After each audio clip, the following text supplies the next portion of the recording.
Hi everyone, it's Heidi from flutterbyheidi.co.uk.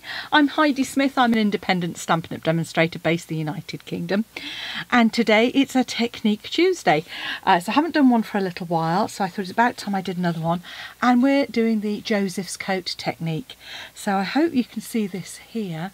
We've got the beautiful Waves of Inspiration waves, and I've used that to create this fabulous background where you've got all these wonderful colours within the wave.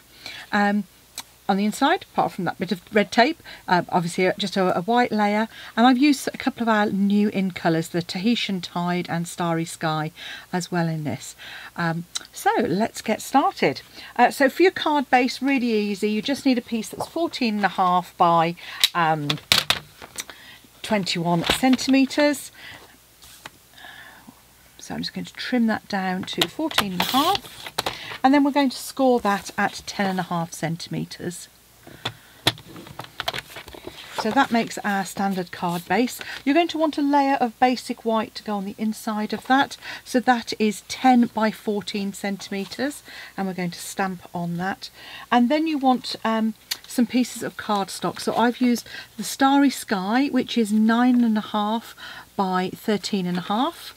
Tahitian Tide is 9 by 13, and then piece of basic white we're going to use is 8.5 by 12.5 centimetres. You're going to need a scrap of basic white for some stamping, and I've die cut one of the shapes that comes in the Waves of Inspiration already. So it does come with some lovely dies to go with it. So you've got some lovely labels dies. I've used this narrow one here. I'm not using these wave ones here, those add layers to the front of the wave, and then we've got some clouds, but I will be using our little pelican on a post. So let's get started with the pelican on a post, and while we're stamping we'll have that out as well. Okay, so I'm going to use some smoky slate for this bit. So smoky slate, and I'm just going to use the side of the card to help line up that image. A little bit of a wonky post, but hey, I'm sure we can manage with that, work with that. And then I'm just going to stamp this in the middle as well. Okay. While we're stamping, I'm just going with colours. I'm going to stamp my sentiment. So I'm using the Starry Sky for this.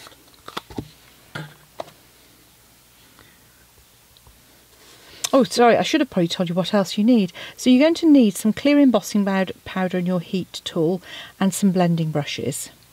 Or a brayer if you've got it, that would work as well for this technique. You're going to want some Versamark ink as well. So first things first, we'll cut out our pelican. So again, with the Stampin' Up! Dies, we're just lining that up so that we can kind of see the edge of the image all the way around. I'm then just going to use a piece of post-it tape to hold that in place. Particularly if you're using them on a magnetic old big shot, they do jump around a little bit sometimes. So here we go, that will do. So the first thing we're going to do is actually add some colour onto our background.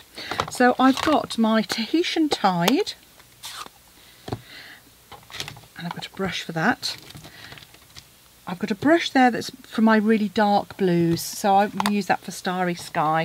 And then I've got another one here which I'm going to use for a mix of Coastal Cabana and Bermuda Bay. So first thing I'm going to do is I'm going to come in with my Coastal Cabana. And with Joseph's Coat, what you're doing is just adding colour in different areas on your background. And the Joseph Coat technique, apart from just as well I'm doing Joseph's Coat, because that wouldn't be any good, would it? Allows you to clear emboss over an image, and then allows the colours to come through. So you can use whatever colours you want.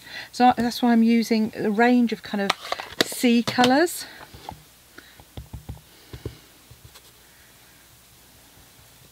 Now this is then covered up. So I'll show you. So we're just adding some shades in here, and it doesn't matter kind of how messy it gets really, because you're coming in with lots of different colours.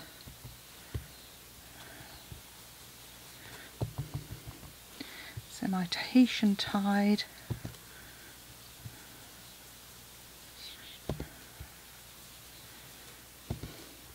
and this just will add to the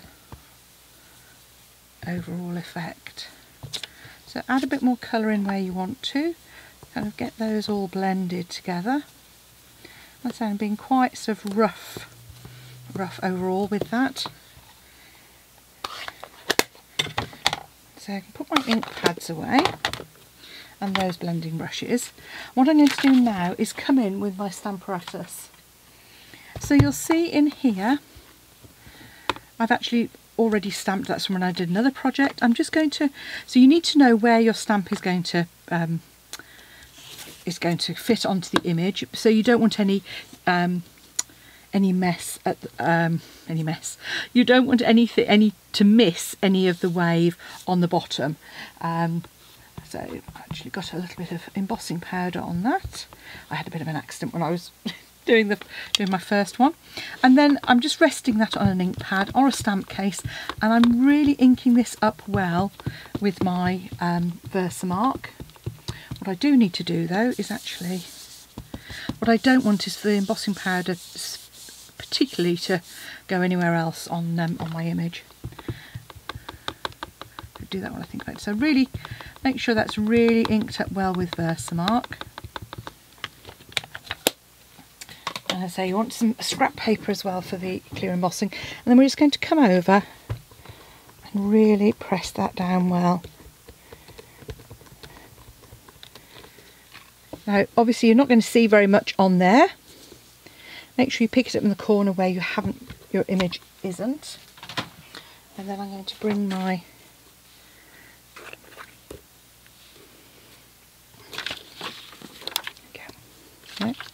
might use the front of it, looks slightly less glue, and I'm just going to cover the whole of that image with a layer of clear embossing powder. Tip that off, another good load,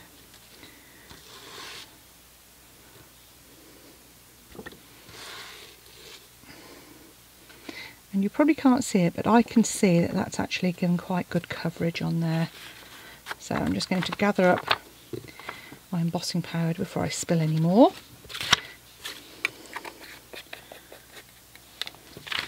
It's not been a good day with embossing powder, so I'm just going to clear that out of the way. Then I'm going to come in with my heat gun. So it's a bit noisy, but I think it's worth doing, because what I'll try and show you is how that then comes through and turns clear. So heating it up from behind, I'm going to start in the corner. You don't need to move it about too much. Just gently, and I'm holding it about 1.5 inches or so away from the back of my card, and then hopefully you can start to see that shine happening.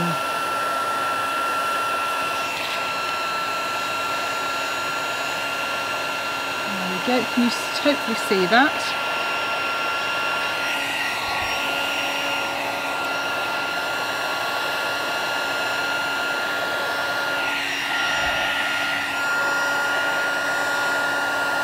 So that you can hopefully see that wave.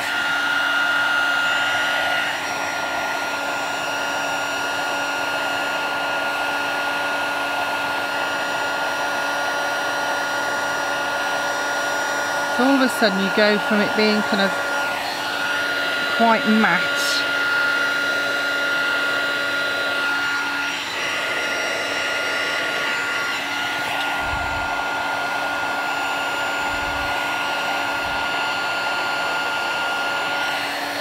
so you can hopefully, there you go, see that just glistening.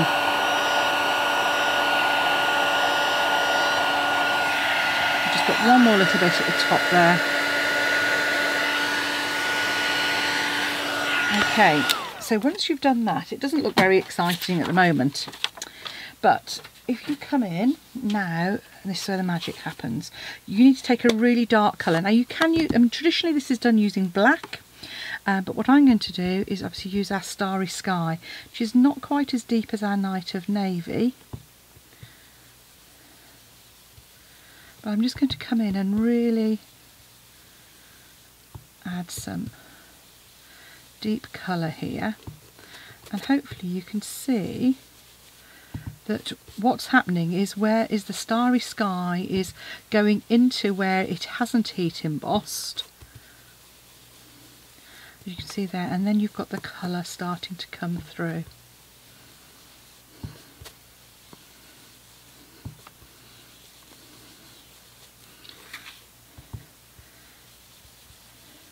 So as I say, you could come in with Night of Navy if you wanted to.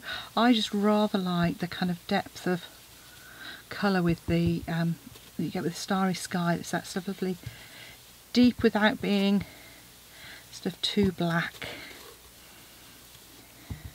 And it also allows some of those kind of hues to kind of come through as well. So you've almost got a little bit of the, almost like a Northern Lights kind of an effect. And once you've got the depth of colour that you want, you might want to come a little bit deeper. The magic then comes in a moment, because I mean it looks beautiful now, but just grab yourself a piece of tissue and just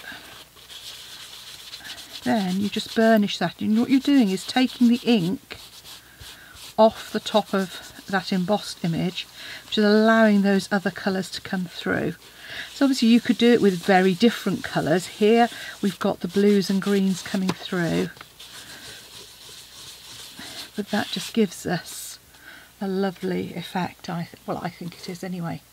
So there's our wave. So now what we can do is start layering that up and add our lovely baker's twine. So this comes in a pack of 5 in all of the in colours. So what we want to do now is add our card onto the layers. Now obviously, not obviously necessarily, but it does tend to warp slightly with the heat. So this is one of those occasions where actually I don't gut the layers. So you know that sometimes I will cut the middle out of those layers to be frugal with my card. This is not one of those occasions. So this is an occasion where I tend to add my adhesive to get that really good layer going on. I'm just going to dust that off because I've got embossing powder all over there. Ugh. Okay, so now we can grab our sentiment, and I'm going to put my thread this through, and you can do this one of two ways. You can either pop it through, just a double layer, so you can either wrap it around the card, or a slightly more frugal way that I'm going to show you is just measure double length of twine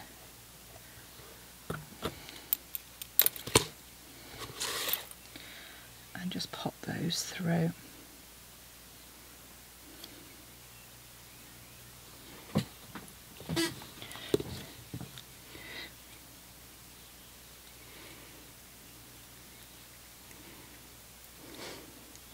Never works when all fingers and thumbs when you're on video, I can assure you.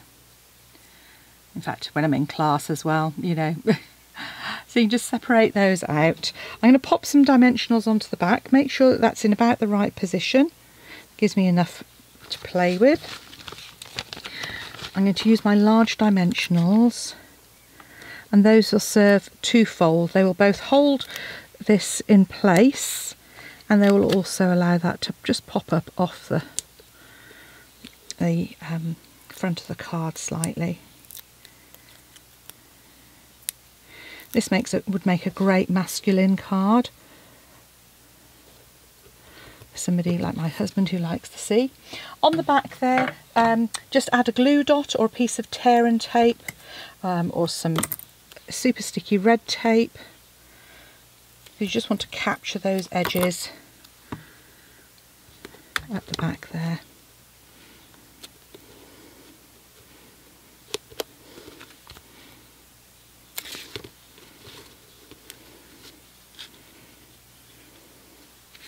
Just going to separate those out very slightly. Told you what's the matter with me today, more fingers and thumbs.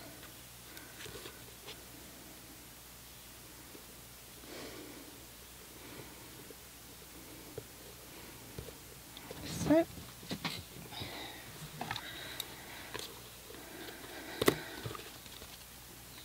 we go. Then we can pop our pelican up on again on some dimensionals. So I'm using a couple of dimensionals on the main body, and full size ones, and then on the very top you can just fit a small dimensional on the top of that head if we're careful. She says optimistically. I'm actually going to just trim that one back. I probably should have used one of the edge ones on there.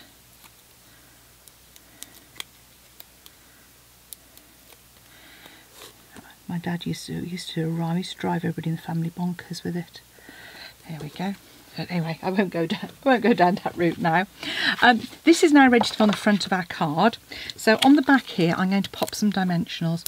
Now this is where I'm going to go a bit dimensional mad, and I am usually quite frugal with my dimensionals, you know, but we do want it to be well supported. So you want to put as a minimum, you know, these sort of, you know, the ones in the corner and in the centre of this. It's quite a large piece, although it's quite strong because it's obviously got layers of DSP. It hasn't got layers of DSP at all, it's got layers of card.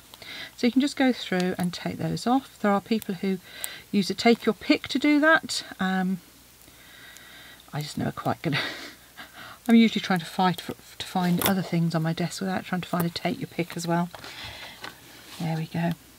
Open your card out. You know what I say, it's much easier to line it up if the card is open, and then we can add that layer on the inside as well. Just add some Tombow, and there we have, making sure we're the right way up, fun technique on Tuesday. Joseph Coat pair of cards, and as you can see, depending on the colours and what you do, they come out quite differently. This one's very much blue. I've got a lot more Coastal Cabana and Bermuda Bay in this one, but again, you know, it comes out different every time. If you'd like to purchase the items you need to make this, just pop along to my blog at flutterbyheidi.co.uk. You'll find the links there, or if you're on YouTube, look at the description bar below this little arrow and you'll find both dimensions and also the links to the products. And if you're not going to purchase, but you can just hit a like or subscribe to my channel, it really does make a difference and I very much appreciate it. So thanks for watching. Come back again soon. Bye.